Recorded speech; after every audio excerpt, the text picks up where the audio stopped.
Hello friends, स्वागत है आपके अपने यूट्यूब चैनल गायत्री ऑफिशियल में। आपका बीएसएफ ट्रेड्समैन 2023 देखिए, डिटेल नोटिफिकेशन एक अभी तक साइट पर जो है हम खोजने की कोशिश कर रहे हैं, लेकिन ये एक नोटिफिकेशन हमें शेयर किया है कोई कैंडिडेट और वो जानना चाहते हैं इसके बारे में। तो पूरा देखिए डिटेल नोटिफिकेशन, कितना वैकेंसीज़ है। टोटल 1410 वैकेंसीज़ है, जिसमें से 1343 मेल कैंडिडेट्स के लिए और 67 फीमेल के लिए है।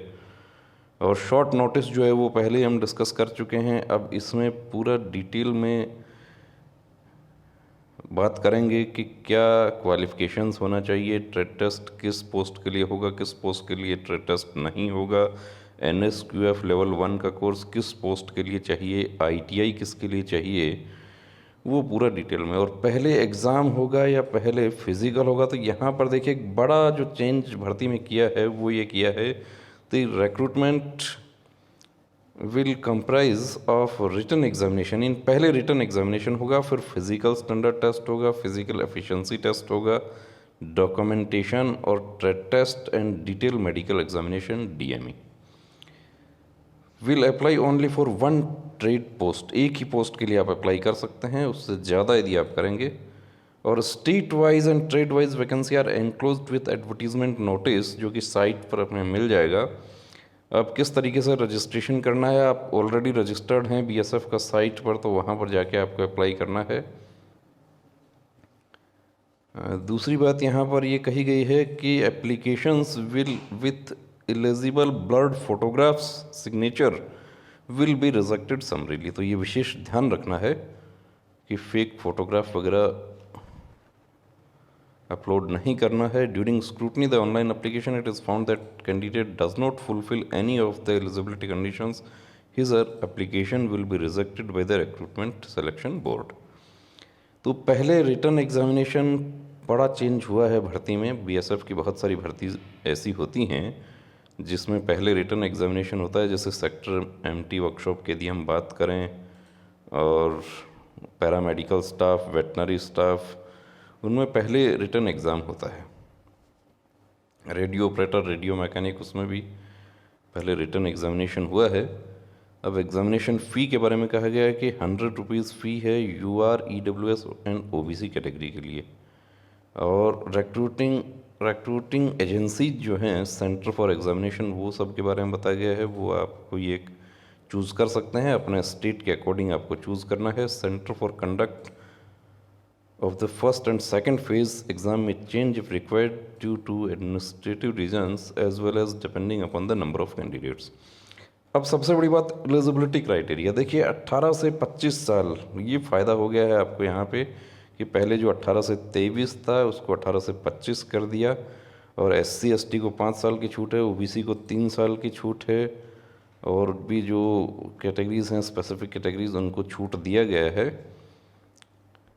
और एजुकेशनल क्वालिफ़िकेशन की यदि हम बात करते हैं तो उसमें देखिए सभी ट्रेड के लिए अलग अलग एजुकेशनल क्वालिफ़िकेशन बताई गई है, जिसमें constable carpenter, constable plumber, constable painter, constable electrician, constable pump operator, constable draftsman, constable upholster and constable tin smith, इनके लिए मैट्रिकुलेशन और equivalent from a recognized board, इसके साथ ही 2 years certificate course from ITI in the trade और similar trade.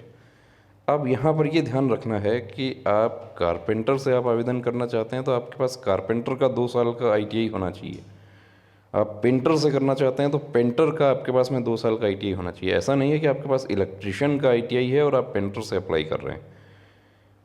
और 1 year certificate course from ITI और government affiliated vocational institute with at least 1 year experience in the trade. जैसे हम बात करें कारपेंटर ट्रेड की बात यदि हम करते हैं तो कारपेंटर का 1 year का ही कोर्स होता है ITI का, तो उसके साथ आपको 1 year एक्सपीरियंस भी आपको साथ में देना पड़ेगा। दूसरी कैटेगरी के ट्रेड वो हैं जैसे कॉबलर है, टेलर है, वॉशरमैन, बार्बर, स्वीपर, माली और खोजी, साइज।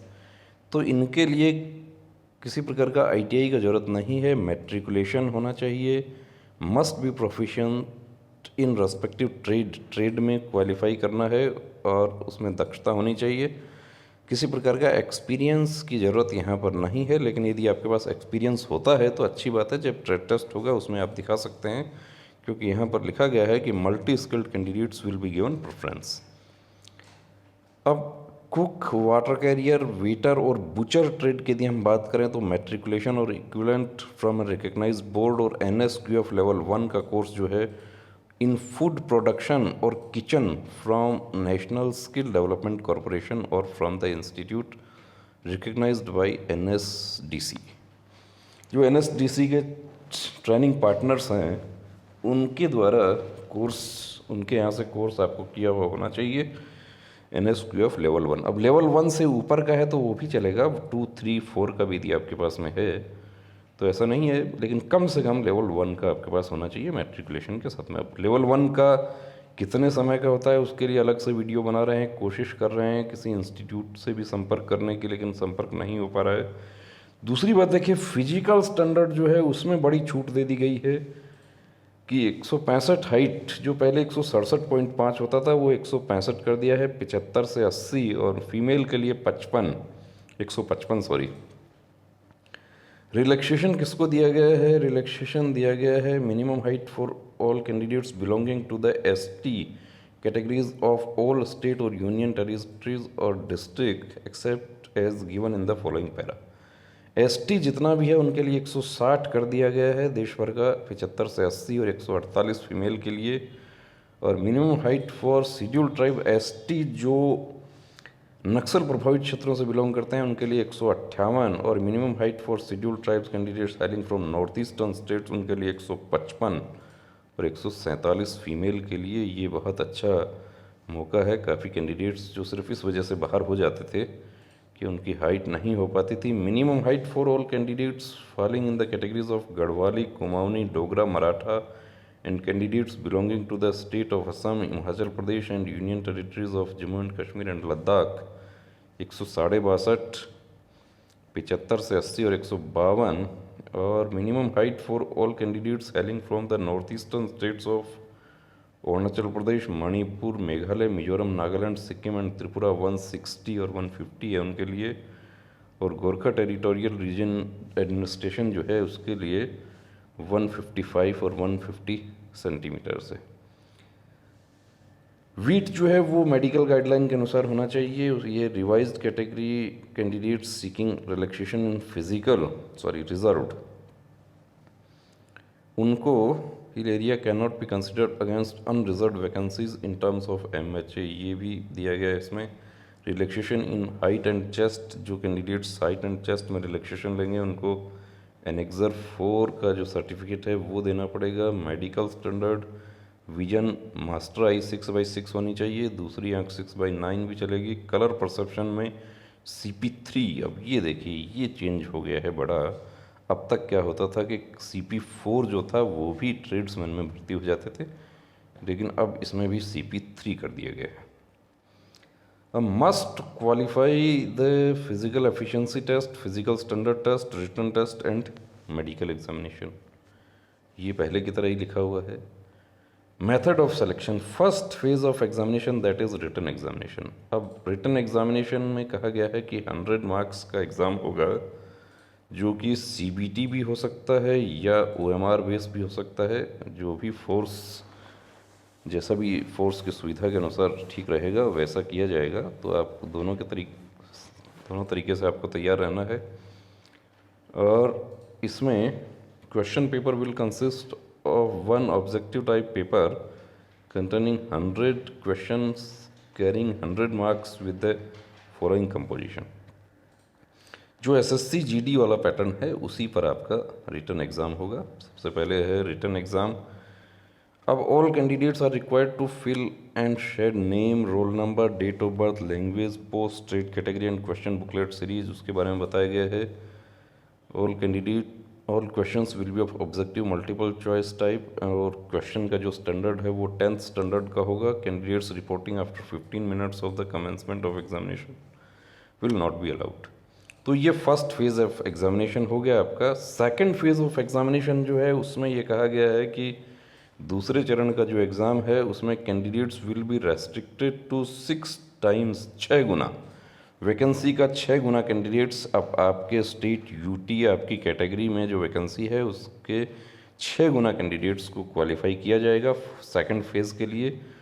और at the very beginning candidates will be asked to go through the height bar. सबसे पहले हाइट बार होगा और उसके बाद फिज़िकल एफिशिएंसी टेस्ट। तो फिज़िकल एफिशिएंसी टेस्ट क्या होगा, वही सेम जो एसएससी जीडी में होता है। 5 किलोमीटर रेस 24 मिनट में, फीमेल के लिए 1600, 8.5 मिनट में। Candidates who qualify in PT will be subject to biometric identification and screening of testimonials and document by the board. The candidates who do not fulfill the laid down physical standard will be eliminated from recruitment process. However, elimination on ground of weight will be done at the time of medical examination only. Women candidates जो pregnancy के दौरान आती हैं उनको भी कहा गया है, उनके बारे में पूरा बताया गया है। Physical efficiency test ex serviceman का नहीं किया जाएगा। फिज़िकल एफिशिएंसी टेस्ट का कोई मार्क्स नहीं होगा। अब सेकंड फेज़ में ही फिज़िकल एफिशिएंसी टेस्ट हो गया और सेकंड फेज़ में ही आपका डॉक्यूमेंट वेरिफिकेशन हो जाएगा। डॉक्यूमेंट के साथ ही आपका हो जाएगा ट्रेड टेस्ट, जो कि दूसरे चरण में। The trade test will be qualifying in nature and it will not carry any marks. Trade test भी सिर्फ क्वालिफाइंग होगा। अब देखिए ट्रेड टेस्ट जो है वो किन ट्रेड में ट्रेड टेस्ट नहीं होगा, तो carpenter, plumber, painter, electrician, pump operator, draftsman, upholster, tin smith में ट्रेड टेस्ट नहीं होगा। सिर्फ आपका 2 इयर्स सर्टिफिकेट कोर्स या 1 year course and 1 year experience जो है वो सर्टिफिकेट आपका चेक होगा। इसके बाद बात हम करते हैं cobbler, tailor, washerman, barber, sweeper, माली, खोजी, इनके लिए ट्रेड टेस्ट होगा। और ट्रेड टेस्ट में क्या काम करवाया जाएगा उसके बारे में भी पूरा बताया गया है कि हर ट्रेड के बारे में। जैसे कुछ कैंडिडेट्स ने पूछा था खोजी ट्रेड में क्या काम होगा, तो खोजी ट्रेड जो है वो है footprints tracker. Must qualify trade test in the respective trade conducted by recruitment board. Cook, water carrier, waiter, butcher, इनमें भी किसी प्रकार का ट्रेड टेस्ट नहीं होगा। इसमें कैंडिडेट के पास में NSQF level 1 course in food production. अब फूड प्रोडक्शन कुछ हमारे साथी ये कह रहे थे कि मेरे पास में जो फूड प्रोसेसिंग का है, तो देखिए यहाँ पर फूड प्रोसेसिंग नहीं, यहाँ पर फूड प्रोडक्शन साफ साफ लिखा हुआ है। और kitchen from national skill development corporation. तो जो कंप्यूटर वगैरह के आप लोग दिखा रहे हैं सर्टिफिकेट, कुछ लोग ये भी कह रहे हैं कि 1000 रुपीज़ में सर्टिफिकेट बन रहा है। ऐसा कोई फ्रॉड के चक्कर में नहीं आना। कोर्स होता है इसका। डिटेल मेडिकल एग्जामिनेशन भी उसी दूसरे चरण में हो जाएगा। टैटू के बारे में पूरा बताया गया है। रिव्यू मेडिकल एग्जामिनेशन भी डिटेल मेडिकल एग्जामिनेशन के साथ ही हो जाएगा। मेडिकल गाइडलाइन कंप्लीट CRPF की साइट पर दी हुई है। और ये भी कहा गया है कि री मेडिकल बोर्ड का डिसीजन जो है वो फाइनल होगा, किसी प्रकार का कोई अपील नहीं सुना जाएगा। EWS कैटेगरी के बारे में बताया गया है कि EWS अब जो लास्ट डेट जो होगा फॉर्म फिल करने का, उससे पहले आपके पास में सर्टिफिकेट जो है वो सारे होने चाहिए। फाइनल मेरिट लिस्ट जो है वो post wise and category wise final merit list will be drawn separately in respect of each state UT on the basis of marks secured by the candidates in the written examination. इन लिखित परीक्षा में जो marks आप obtain करेंगे। तो देखिए दोस्तों, भर्ती प्रक्रिया में बड़ा बदलाव किया गया है और साइट के साथ आप भी बने रहिए, हम भी बने हुए हैं। कोशिश हमारी है कि NSQF का जो इंस्टीट्यूशंस हैं, जो ट्रेनिंग पार्टनर्स हैं, उनसे संपर्क करने की कोशिश कर रहे हैं कि कितने दिनों में उनके कोर्सेज़ हो जाते हैं और किस तरह के कोर्सेज़ हैं, मिनिमम टाइम कितना उसमें लग सकता है। और जहाँ तक हो सके देखिए जेन्युइन सर्टिफिकेट लेना है, कोर्स करना है। फ्रॉड में कहीं ऐसा ना हो कि भर्ती होने के बाद आप सर्टिफिकेट में बाहर हो जाएं। वो स्थिति आपके लिए, आपके परिजनों के लिए बहुत दुखदाई स्थिति होगी। तो जो भी काम करना है बहुत सोच समझ कर करना है। और यदि आप NSQF आप नहीं अरेंज कर सकते हैं तो आप उन ट्रेड में आप अप्लाई करें जिनमें सर्टिफिकेट की ज़रूरत नहीं है। या यदि आपके पास ITI है तो आप उन ट्रेड्स में आप अप्लाई करें जिनमें आपका ITI है। अब स्टेट वाइज और UT वाइज वैकेंसी जो है वो BSF के साइट पर जल्द अवेलेबल हो जाएगा। उसके लिए बने रहिए हमारे साथ, बने रहिए बीएसएफ का साइट के साथ। तो प्रहरी परिवार बनने के लिए अभी से तैयारी शुरू कर दीजिए कि अगली दिवाली बॉर्डर वाली, ये सोचकर, ये ठान कर तैयारी शुरू कर दीजिए। जय हिंद।